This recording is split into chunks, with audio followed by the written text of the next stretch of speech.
Hello there. This is Billy Merritt. It's the Billy Merritt Show. It's the DigiNinja Sales Academy. I'm your host, Billy Merritt, and I have scheduled today a very, very special treat. A good friend of mine, Louis Heron. He is the author of Tried by Fire or Motivated. It's a great book, as well as he's been the CEO. He has been a dealer. He's been so many things. He's a coach. He's a mentor. He has a training platform. Unfortunately, right now we're experiencing some technical difficulties. Now, there is no absolutely substitute for being prepared. And we try to be prepared. I have a producer here. I have agents. I have several producers. And sometimes the old technical difficulties catch us. So we're dealing with that. Hopefully we can get Louis on here shortly. If we cannot, we will reschedule with him. But in the meantime, I have some amazing information that you guys need to know. My friend Louis has a training platform called From Sales to CEO. So I have here an article that talks about top 10 CEOs who started as sales reps. So many people, when they think about sales, they think about someone trying to be slick or someone trying to be to use trickery to get what they want, to get someone's money, to have someone part with their money. And listen, when you're in sales, you definitely have to be willing to take someone's money, but you need to understand that you're taking their money because what you're giving them is more valuable than their money. Let's take a hat. This hat is, I think, $20 on our website. You can go to billymerritt.com/shop, and I think you can buy this hat for $20. I think that I bought a bunch of these hats. You can see some behind me, and there's one on my head. There's a gray one right there. I think that my cost on these hats was around $12, and I bought a bunch of them. Let's say I bought 1,000 of them. That's $12,000 for the hats, right? That means that I would rather have the hats than the $12,000. That means to me, the hats are worth more than $12,000. So when you're selling something, if you're a salesperson, or if you're thinking of being a salesperson, but you're grappling with, man, I have to take money from people. Well, guess what? You need to be selling something that is more valuable than the money they give you. Let's take this phone, for instance. This phone, Apple, by the way, is one of the most profitable companies in the entire world. They sell these things for $1,200. It takes them about $300 to make this phone. So they are marking these phones up 400%. That seems unethical, right? No, that's not right. What that means is this phone is worth more than $1,200 to the people who buy it. So it's a good transaction. That is the critical exchange point where I give you something and you give me something, and we both are happier having done that. Here's $1,200. Here's an iPhone. I'm happy. I'd rather have the iPhone than the $1,200. Apple would rather have my $1,200 than the iPhone they gave me. That's what makes the world go around. That is how economies work. That's the critical exchange point, and that is sales. Now, my job is to help you get good at sales. Education is one way to do that. You need to understand that sales makes the world go round. Nothing happens until something is sold. The most important department in any business is sales, even in service. If you have a need for service, you can't get it until someone sells it to you. So sales is very important. But I want to talk about 10 CEOs. We'll mention a few of them who started in sales, because another part of my job is, number one, is to educate you. Number one is to help you and maybe even motivate you. I can motivate you by saying I started in sales in 1995. Actually, 1996. I started in sales in 1996. I was washing cars all over town in Douglas, Georgia. There were 4 main dealerships: a Chevy store, a GMC store, a Dodge store, and a Ford store. And those 4 dealerships I worked out a deal with them where I could detail all of their trade-ins. They took a trade-in, I picked it up, I washed it, I waxed it, I vacuumed it, I shampooed the carpets, I cleaned the windows, and I sent it back, and they paid me. Well, when I was in these dealerships, I started noticing the sales managers. I paid particular attention to the sales managers. That's who normally paid me or gave me a PO or said, hey, go detail this vehicle. And I noticed what they did. And I said, you know what? I think I can do that. And I definitely want to do that. It beats washing cars. So I'll sell cars. So I started, the first car I ever sold was a 1996 Dodge Neon, a little Dodge Neon. Now I was excited. I had some customers out there, and I sold my first car to someone who is on my friends list. If she's watching, she can let us know who she is. Back in 1996, she was looking at used cars with me, and we found out that it was easier to sell her a new car. That happens very often. Financing is usually easier on a new car than it is a used car. And I was so excited because I'm like, you know what? I was selling them a used car. Now I'm going to sell them a new car. The new car is more expensive. I'm going to make more money. That's not how it works. I got my first commission voucher, and it was $100. I'm like, oh, well, maybe it was $200 or something. I'm not sure. But anyway, it wasn't very much. I found out later that you could sell used cars. There was more margin, and you could make a lot more money. So I ended up focusing mainly on used cars. Regardless, 1996, I started probably midway through the year, and I probably made $20,000 selling cars. So in 1997, I probably made $40,000. Okay. So it was a meager beginning. And then you fast forward to today, where this company and the people behind me and the call center back here, they've generated over $10 million in revenue this year. So you can start as a salesperson, and really the sky's the limit. For instance, Howard Schultz. Do you know who Howard Schultz is, Jamie? No, sir. All right. Howard Schultz is the CEO of Starbucks. So in the background over there, Google how much revenue Starbucks, and just see what comes up. And I noticed a few Starbucks annual. There you go, right there. 26.5 billion. In 2019, Starbucks had 26.5 billion in revenue. And he started as a salesperson. That's Howard Schultz. That's a pretty cool story. Howard Schultz worked as a salesman at Xerox. Now, I don't even think Xerox, Jamie, I see you're looking for some more numbers there, but just look up what's Xerox annual revenue. That's Xerox. There you go. So Xerox in 2017, I don't know why it may be out of business. I'm not sure. In 2017, yeah, put in 2019.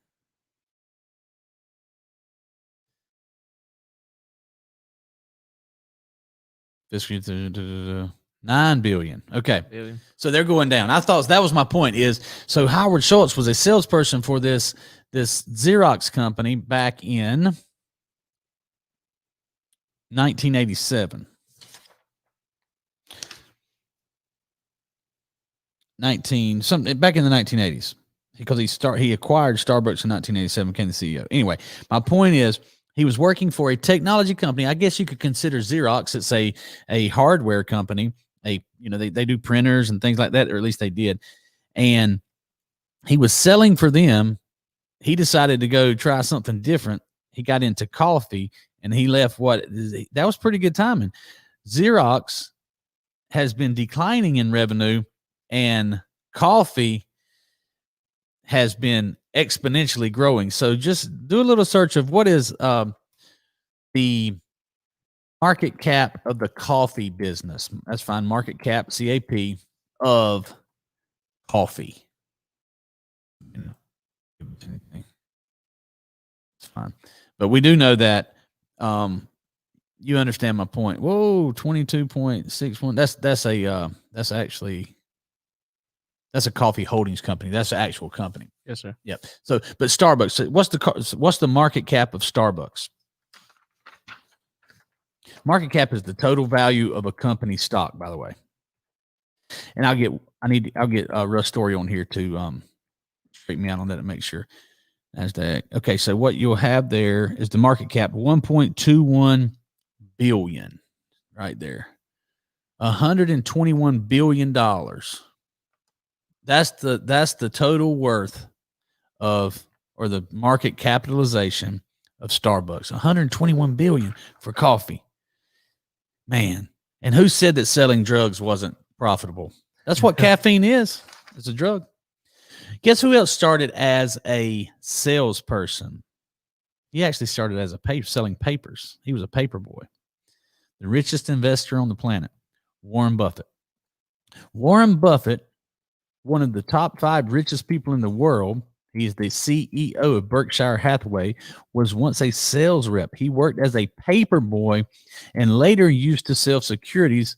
So he started selling stocks and then became one of the biggest investors in the world, probably the richest single investor in the world, Warren Buffett. That is crazy. Okay, so he was selling paper. He was a paper boy. Then he started selling stocks as on Wall Street or in Chicago, wherever it was at. The details don't really matter here. He sold stocks. I do know this. And in 1970, he became the CEO of Berkshire Hathaway. Google, what is the market cap of Berkshire? There it is. It popped up for you. Oh, go ahead. Market cap. Back up and put in market cap there. What is the market cap Berkshire Hathaway? Scroll down a little bit. Scroll down. Market cap 532 billion. So Berkshire Hathaway is basically 5 times larger than or more valuable than Starbucks. Berkshire Hathaway. Do you know what they do, Jamie? They do something to do with home. Well, they have a homes department. They buy businesses. So there's many things you can invest in. You can invest in yourself, and that's what you do, and that's what I do. You can invest in stocks, buying stocks. You can invest in real estate. You can invest in what am I missing? You can invest in gold and silver, right? So you can invest in a lot of things. Buying stock is basically buying a small portion of a business. So if you buy one stock, Amazon's at $3,000 per share, whatever you buy one share, you have a tiny percentage ownership in that company. Warren Buffett, who has all this cash and a market cap of $500 billion, they go in and buy the entire company. There's several ways to do that. One way is just force yourself into it and buy all the stock that's available. It drives the stock up, but now you have control. You can control it. Now, again, I'm not a financial advisor. If I'm getting off on this a little bit, we'll get Russ Story on here to straighten me out. My point is, Howard Schultz started as a salesperson. So did Warren Buffett. Warren Buffett started selling stocks, and now he owns more stocks than most people in the entire world. One of the top 5 richest people on the planet. I know a lot of people who started selling cars who end up owning a dealership. I did it. Carson Henry said his first sale was a 2007 Nissan Altima. Where were you working, Carson? What year was it? Was it new or used? Carson's went on to do quite well as well. So he's a CEO. Right. Carson started as a salesperson, and he actually built a business and then sold his business. His business was acquired by another bigger company that came in and bought him up, which caused his stock price to go up, and he still works for them. And he's part of a bigger corporation now. So you can start small and go big. That's my point. That's the point of this message. And Louis Heron, which still having technical difficulties, may have to do about a 12:30 show today. We'll do an additional show if that's what it takes. We'll do 2 shows today, and we'll always record it, and we can play it in the future. Louis started selling cars, and he's on several dealerships. He actually has a course called Sales to CEO. Louis Heron, he's on my friends list. You need to, if you don't follow the guy, you definitely need to follow him. Another person who started in sales, who's a billionaire now, is Mark Cuban. Mark Cuban started his career by selling garbage bags. That sounds crazy. Started by selling garbage bags. At his first experience with software sales jobs, he got to know about every detail in depth. Now, I also know he worked for, I think it was Best Buy, or it was some type of technology retail outlet, and he got fired. Mark, like me, is open about the fact that he never was a good employee. He didn't like taking orders. So he actually got fired from several jobs. And then now Mark Cuban was a billionaire by age 41. Now, Jamie, and anyone listening, Carson, do you realize what $1 billion is? A lot of money. It's a lot of money, but $1 million is a lot of money. Okay. So we're talking about sales. And I know a lot of salespeople. I'm gonna help you understand what $1 billion is. Please pay attention right here. We can use this for a clip. This is how big numbers work, and this is how you need to understand numbers and what money is and the value of money. $1 million.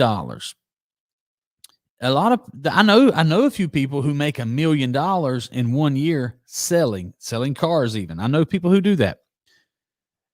But most people don't do that. But I do know a lot of people who make $100,000 in 1 year selling cars or selling something. Can you imagine, Jamie? Can you understand that it's very possible for somebody to work really hard 6 days a week and make $100,000 selling cars? Yes. Okay. I can wrap my head around that. So that means you'd have to work 10 years to earn $1 million. If you're really, if you're pretty good at it, make $100,000 a year. Does that make sense? Yes, sir. Okay. Do you know how long you would have to work earning $100,000 a year? Do you know how long you would have to work to earn $1 billion? A lot. 10,000 years. Wow. I heard Chad say, God, were you paying attention, Chad? Is that surprising? So people think that millionaires and billionaires are similar. You can earn $1 million by working 10 years, earning $100,000 a year. If you want to earn $1 billion, you would have to work 10,000 years. That's 5 times as long. Jesus was walking the planet 2,000 years ago. Okay. So from the time Jesus was born until today, we'll just call it 2,000 years. That would be $200 million. You got to work 8,000 more years to earn $1 billion. That's way back. That's Adam and Eve time. You'd have to earn $100,000 from the time Adam and Eve walked the planet until today. Forgive me if my timeline's off a little bit, but it's pretty doggone close. Carson said it was a used sold in 2014 at Hendrick Volkswagen of Concord. Okay, so that's cool. Thank you for telling me that. Hendrick Volkswagen of Concord. So, and that was 2014. So he's only been selling cars for 6 years. And six years ago, roughly, Carson sold his first car. In 6 years, he got really good at selling cars. He learned the marketing. He learned the, I was looking at the comments here. He learned the process. He learned the marketing. He learned the digital side of it. And he sold his business for, I can't tell you how much, but he sold his business and got acquired by a different company, which is good. He did it in 6 years is my point. He did it in 6 years. All right. So Tim McCarn said, be fruitful and multiply. So, and Tim, you can give me the timeline. Was it 4,000? Was it 6,000? Was it 10,000 years ago when Adam and Eve were first in the Garden of Eden? I'm going to guess it was around 10,000 years ago. So Tim said, be fruitful and multiply. So God told Adam and Eve, I think, to be fruitful and multiply. So if they had started working, if Adam and Eve had started working then, making $100,000 a year for the last 10,000 years, then they would have earned $1 billion. I tell you what, Jamie, while we're just go back to Google right there and say, how many seconds or how long is a billion seconds? How long is 1 billion? That's fine. Is a billion seconds. Read that, Jamie. Specifically, 1 billion seconds is 31.69 years, or a little more than 11,574 days. So if you got paid $1 every second, right? Right. That would be $60 a minute, right? And 60 times 60 is 300. So I'm trying to figure out. Chad, come here and help me with some math. I have to grab my calculator on this. If you got paid 60 times 60, that's $3,600 per hour. Right? Is that right? Huh? So 1 billion seconds. It would take you 30 years to earn $1 billion if you got paid $3,600 an hour. It'd take you 32 years. 32 years. 1 billion seconds is 31 years. 1 billion seconds. That's a big number. So what's a million seconds? It would be 1,000 times less than that. 1 million seconds. 7 days. 1 billion seconds is 11 days. I'm sorry, a million. 1 million seconds is 11 days. 1 billion seconds is 32 years. 1,000 times different. 1,000. Wow. So 1 million is 1,000,000. 1 billion is 1,000 million. Let's go back to the comments. I think we've seen it. Let me read Sarah. Put it up there. Let me read it. Sales was my very first job. I was 10. My dad sold Fords, car world from a young age, and struggled with some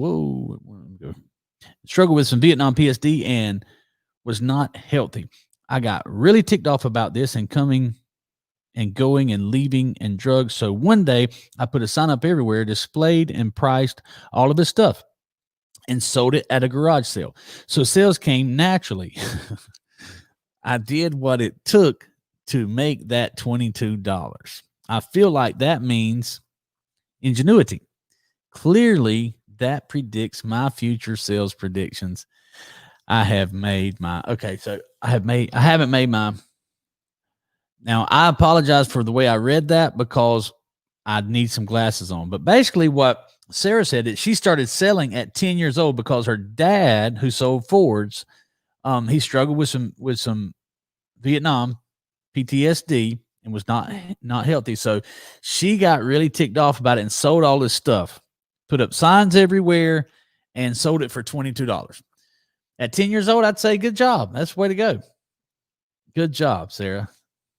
Now, Tim McCarn, he said 6 to 8K. So I wasn't too far off. I was trying to be biblically accurate there when I said 10,000 years. Let's go to 8. So to Tim's point, if Adam and Eve had started making $100,000 a year when they first were told to be fruitful and multiply, they still would not have $1 billion today.